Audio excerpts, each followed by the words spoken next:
하나님 아버지, 오늘도 이 새벽에 저희를 주님 앞으로 불러 모아 주시고 주님의 이름을 찬송하며 주의 말씀을 듣고 주님 앞에 우리의 모든 것을 아뢰며 또 주님과 교제할 수 있는 시간을 가지게 해주셔서 감사합니다. 우리의 마음을 주님께로 온전히 향하게 하여 주시옵소서.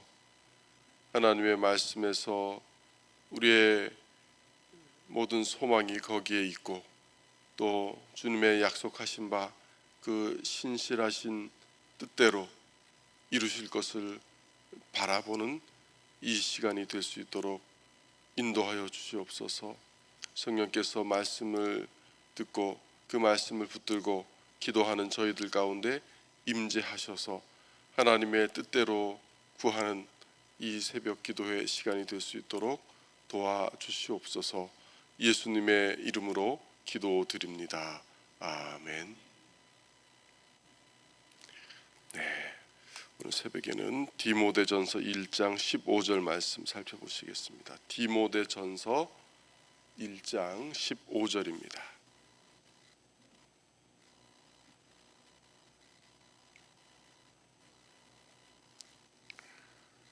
디모데전서 1장 15절 찾으셨으면 다 함께 봉독하시겠습니다.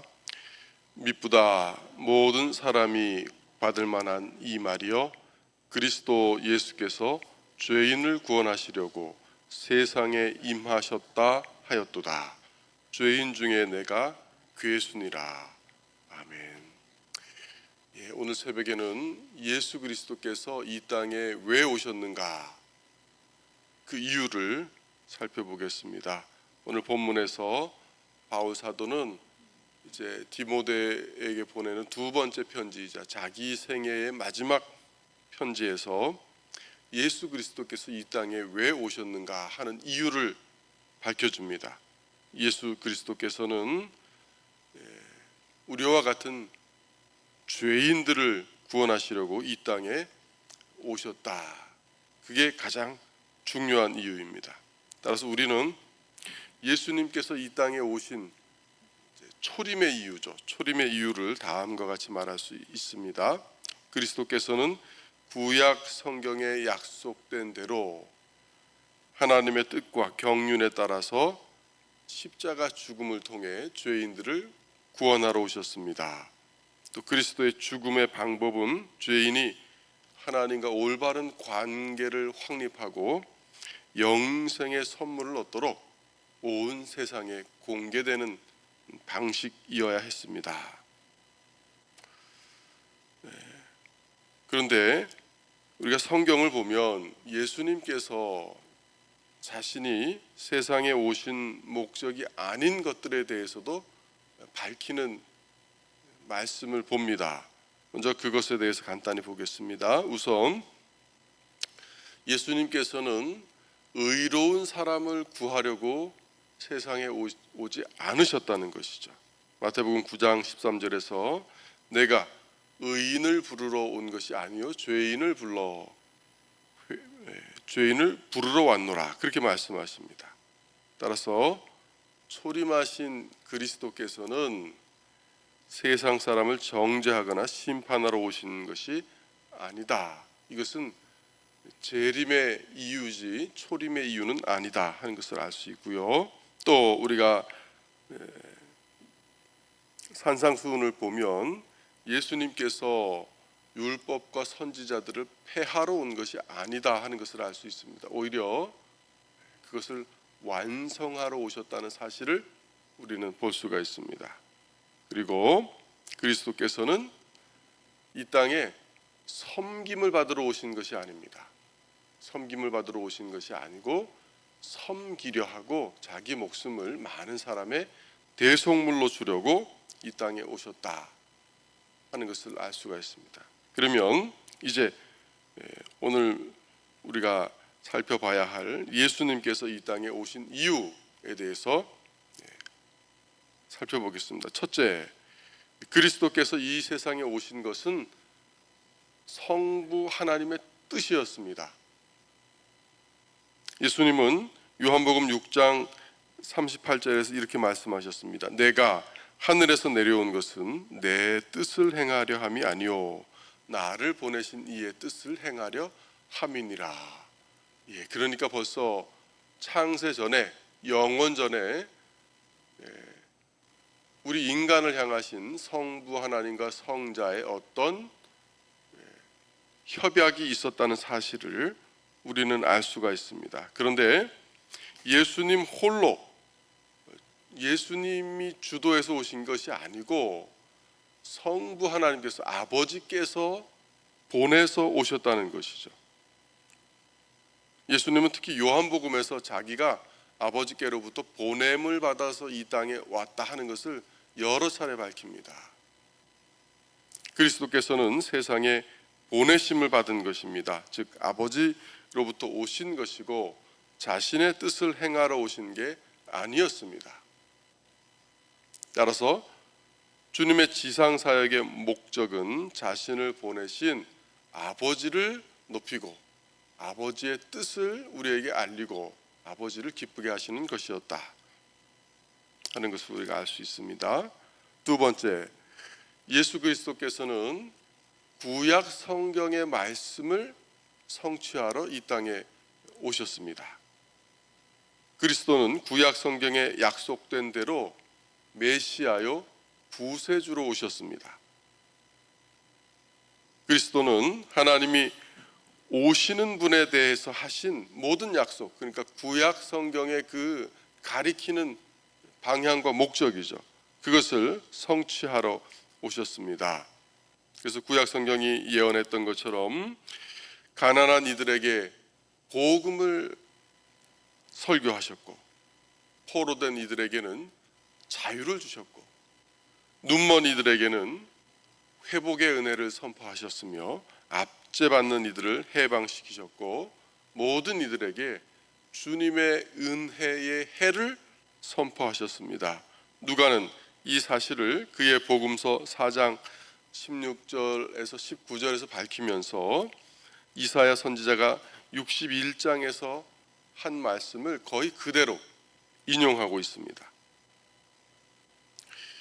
이처럼 그리스도는 먼저 자기 백성, 즉 이스라엘에게 주셨던 약속의 말씀을 성취하러 오셨는데 그리스도는 바로 자신의 백성에게 보냄을 받기로 약속되어 있었기 때문에 다른 곳으로 가신 것이 아니고 자기 땅에, 유대 땅에 오셨습니다. 무엇보다 구약 성경의 예언 중에 가장 중요한 것, 메시아가 다른 사람들을 위해서 고난 당하신 후에 그 죽음에서 살아나야 한다는 예언을 성취하러 주님이 오셨습니다.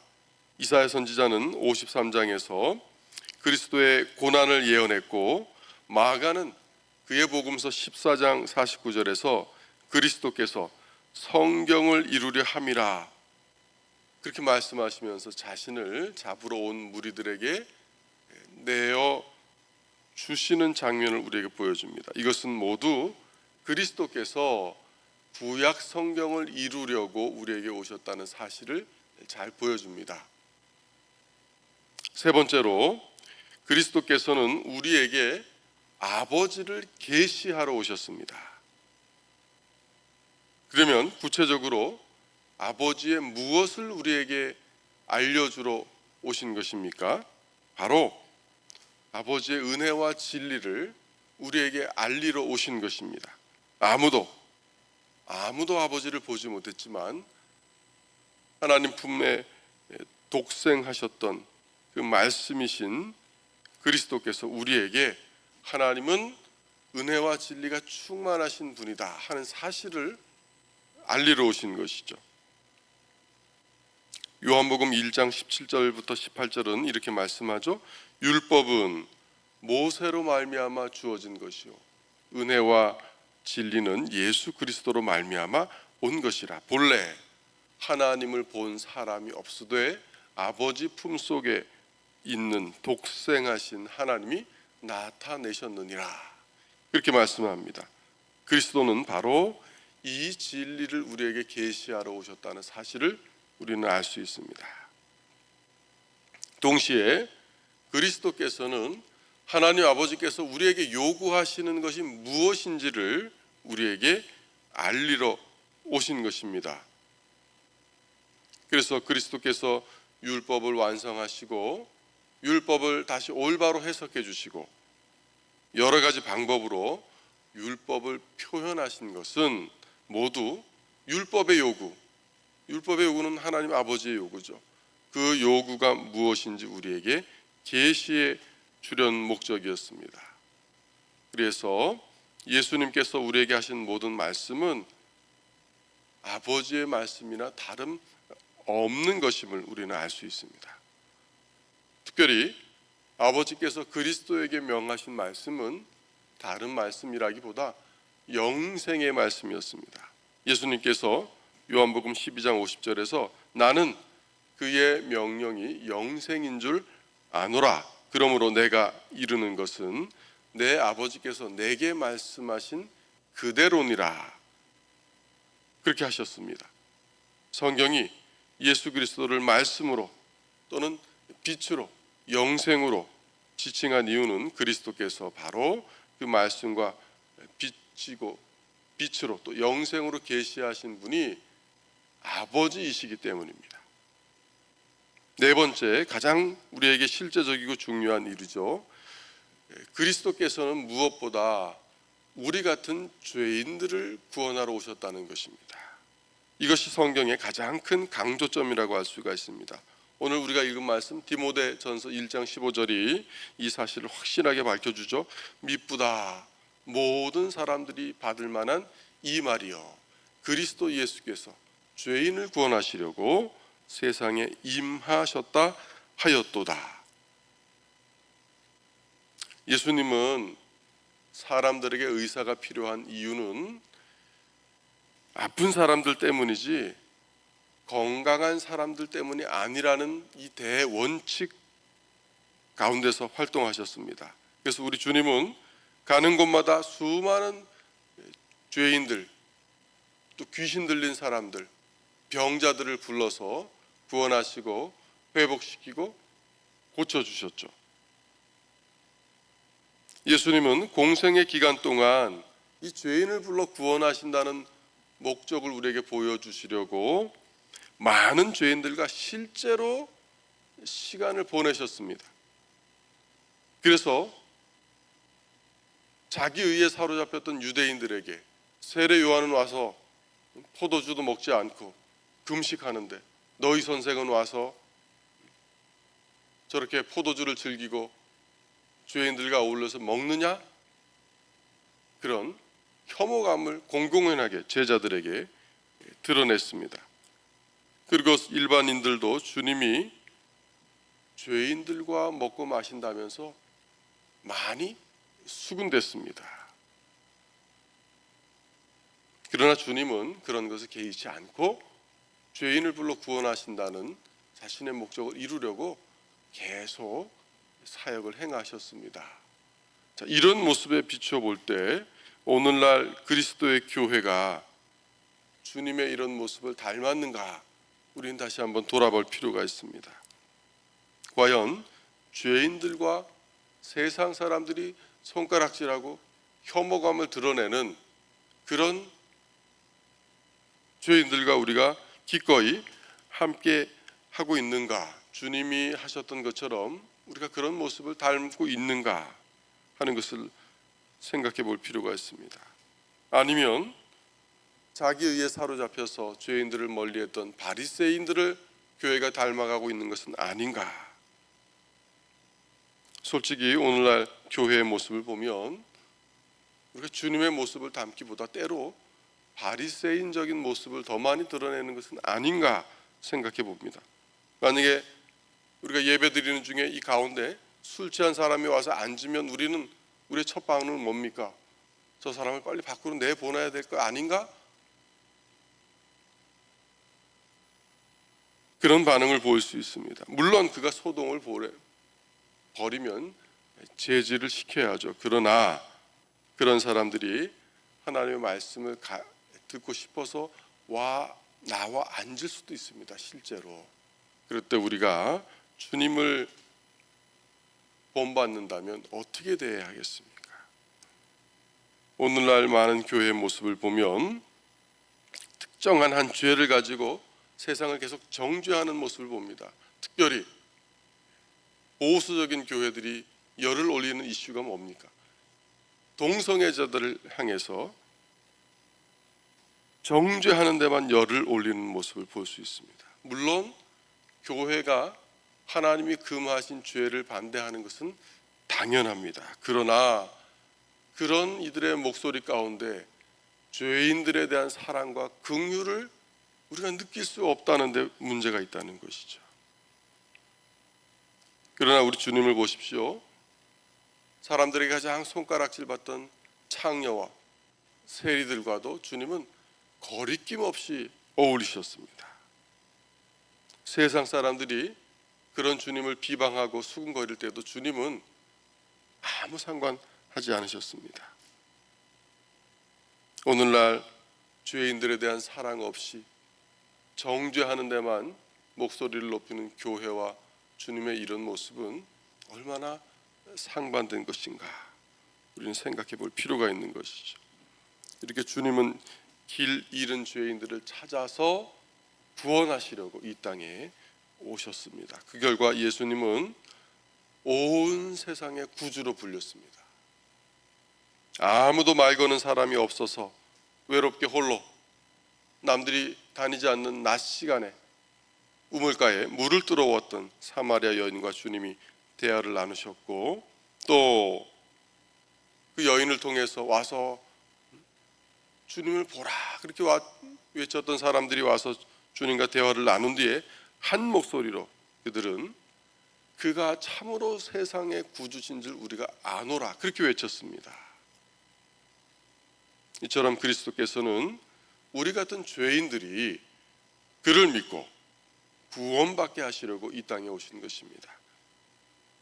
그리스도는 말로만 그렇게 하신 것이 아니라 죄인들과 함께 지내셨고 죄인들의 구원을 위해서 직접 죽음을 맛보셔야 했던 것이죠. 예수님은 제자들의 신앙 고백을 들으신 다음에 자신이 이제 예루살렘에 올라가서 대제사장들과 장로들에게 많은 고난을 받고